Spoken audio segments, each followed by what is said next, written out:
Would you say that the course of your life could reasonably be described as looking somewhat like a roller coaster? Meaning you have periods of time where you are very high functioning, where you can do it all. Work, school, you're just crushing it. Taking care of your house, you got it. Hygiene, excellent. Going out with friends, family, taking care of social obligations, you're on top of it. You're doing everything, and you can sustain these levels of functioning for decent periods of time. But you also have relatively long periods of time in your life where you have a major dip, a major decline, where you struggle to do even the most basic of things, getting out of bed, dishes, laundry, doing your hair. These somehow feel harder than it felt to do all the things 3 months ago or whenever it was. So these really well-defined ups and downs, peaks and valleys in your functioning. If that sounds like you are probably an example of what I call high ceiling, low floor person. And I hope that doesn't sound mean or judgmental because I am a high ceiling, low floor person. And for most of my life, it has been this up and down. It's sort of like I know it's a little bit cliche, but sort of like a two steps forward, one step back kind of thing where I'd make a lot of progress and then I'd lose some ground. And it was this very frustrating pattern because I could see the pattern, but I didn't understand the pattern.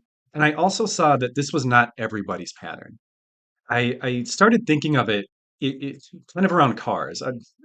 I'll explain what I mean by that. The best way I could think of to describe this pattern was to compare people to cars. And I know that might sound a little goofy, but bear with me. And if you're not, I don't know what percentage of my audience is car people, so I'll explain these metaphors if you're not really into cars. There are a lot of people out there who are built like, and I don't mean physically, but who are built like Japanese sedans. So like Toyota Camry, Honda Accord. And the generally true stereotype about those vehicles is they're incredibly reliable. They don't require like much maintenance or care to keep working for decades, essentially. You can actually like neglect them and not take great care of them and leave them outside and forget to change their oil for a while. You don't have to be a car person to have one of these vehicles and have it work really well for you most of the time. They require minimal special effort, basically. And I've always been simultaneously fascinated by and envious of people who are like that because I am not like that. That's not to say that I don't have periods of high functioning because I do. But if I were a car, I would probably be like a 70s Italian sports car. And that might sound like a really glamorous metaphor that I'm trying to make myself sound super cool. But if this is why I need to explain the metaphor to non-car people, this is actually not a flattering comparison. Because 70, really most Italian sports cars, I think, while they are awesome and super fun a lot of the time, they are not known for their reliability. In fact, the opposite. They are known for spending large amounts of time in the shop, dysfunctional and debilitated and not able to be driven or enjoyed, from relatively minor or normal experiences for a car to have. Like not being absolutely immaculate with your maintenance. I mean, you can't miss anything with these cars. If you're like 10 miles late on your oil change, like the engine might blow up. They hit potholes, everything breaks. They are they are high performance, but they are fragile. They are very sensitive, they are delicate, and they are extremely difficult to take care of. And typically only really, really die-hard, like car enthusiasts will even attempt to own one of these cars. Because if you are not up for the special care it is going to take to do so, it will be an exercise in disappointment and frustration. And that is my life. When everything has been aligned just right, I have really enjoyed life and I've done really well and done some really cool things. But I also fall apart easily. And like one little disruption in my maintenance sometimes is all it takes to shut me down for long periods of time. So if you relate to me, if you're whichever term I use that you like more, if you're a high ceiling, low floor kind of person or a 70s Italian sports car kind of person, I want to share with you three things I have learned about being this type of person that have helped me stay functional for much longer periods of time and essentially kind of fix or improve this ratio of like time when I'm on the road to time when I'm in the shop, so to speak. The first is don't treat yourself like something that you are not. If you are a person who requires a lot of care and a lot of maintenance, make sure you actually do it. Don't treat yourself like a Toyota Camry if you are an Alfa Romeo. You can't neglect those cars. You cannot be lax on your maintenance of those vehicles. A lot of people treat themselves like they are very durable, like emotionally, like, and I know I go back to these examples a lot, but they're so common. I don't need to worry too much about my sleep. I'll stay up late to do whatever. I'm not going to stress too much about my nutrition. I'll just eat whatever when I'm hungry. I might drink too much alcohol. I might drink too much coffee. I don't worry that much about taking care of myself. I should be able to not be immaculate with my self-care and still be able to get up in the morning and do my stuff. Like I see other people doing that. They're able to do it. I should be able to do it too. But you're not them, is the thing. You're not a Toyota Camry. And if you know that you're not that kind of person and you treat yourself like you're that kind of person, your life is just going to be really hard for no good reason. Like it doesn't have to be that way.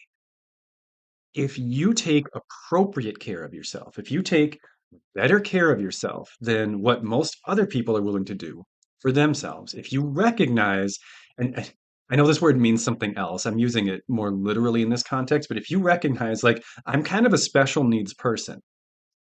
I need more than the average amount of care and maintenance to succeed and to function correctly. It can be okay. It can be okay to be that kind of person as long as you can provide yourself with what you need. But if you are that kind of person and you don't provide yourself with what you need, you're just going to suffer. You're just going to get frustrated wishing you were something that you're not. So if you are this type of person, if you're like me, number one, most important thing is accept that is who you are. Accept that you are that type of person. Accept that you're going to need more from yourself primarily than what most people need from themselves. And focus your life around that. Make that a centerpiece in your decision-making process, in what you do, in how late you stay up. You have to factor it in, or you're just going to be miserable. The second thing is, even within your relatively high need for care and for maintenance, you probably also have some idiosyncrasies. And it's important for you to learn those and integrate those into your daily routines as well. So going back to the car metaphor, like maybe you've known someone who had a car like this, where it's like if you turn the wheel 25 degrees to the left, and hold the key in the ignition for 3 seconds before you turn it, while pressing down slightly on the gas pedal, it starts 90% of the time. If you don't do those exact things in that exact order, it doesn't work. Again, I'm that type of person. There are really specific things that I need to feel okay and to function properly. And I often need them to be in a ridiculously specific order. And it's not a fabricated need. Like, it's not just me being picky or being a ridiculous person. I actually am both of those things. But I've gotten to the point at almost age 41 where I can tell the difference between when I'm just being unnecessarily rigid and when I actually have a legitimate need that is not common and maybe even is completely unique to me. But if I don't do this thing in this way, it's just not going to work out well. I won't work right. I won't function properly. So you have to be patient with yourself. And I know it's frustrating. I get frustrated with myself too, but you have to be willing to take the time to learn how you work, to learn the weird little things about you that have to be factored in for you to function properly. If it really is something that's incredibly uncommon or maybe even totally unique to you, then it is absolutely critical that you learn and understand that thing about yourself and put it into practice in your life. Because if it's that uncommon, no one else is ever going to get it.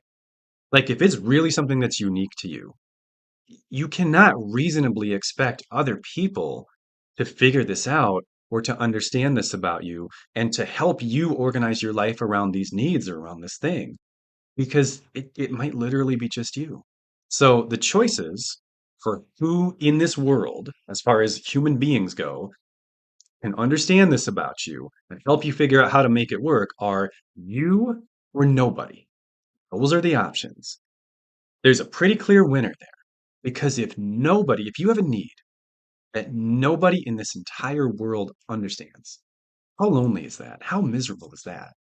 I don't wish that on anybody. And if the only person who can get it, really truly get this part about you, is you, that should be a very high priority in your life. It should be very high on your to-do list. The third thing, and this one's a little bit more philosophical than it is practical, and this is probably the hardest one, is to try to appreciate yourself.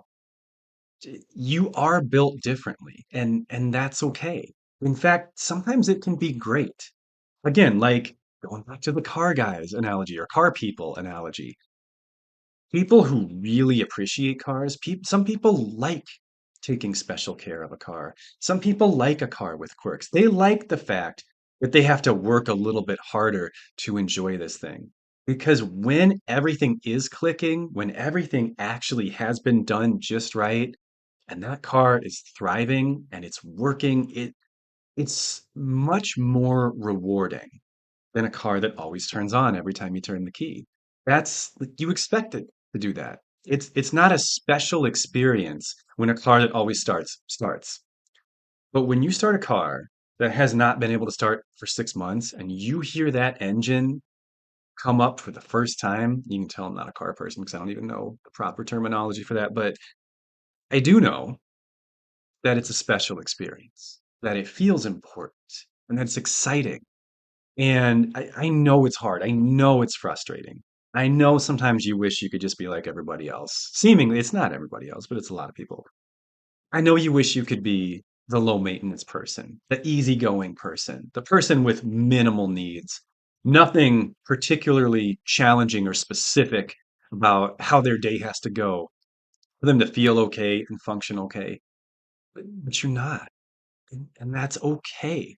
Because when you finally start to understand how you work, the internal idiosyncrasies of who you are, when you start to actually consistently put these things together in a way that works most of the time, your life changes and it gets so much better.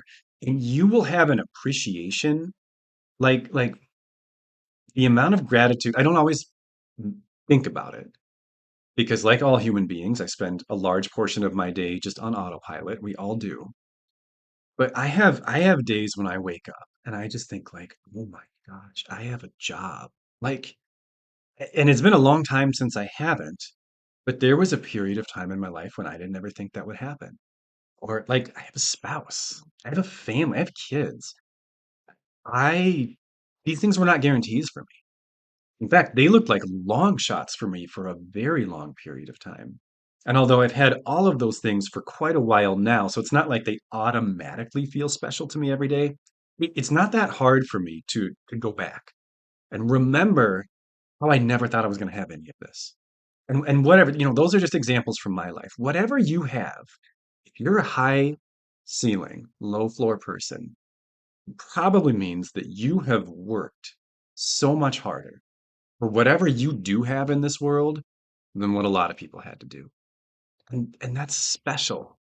That that can create a lot of emotions within you that sometimes other people don't always experience.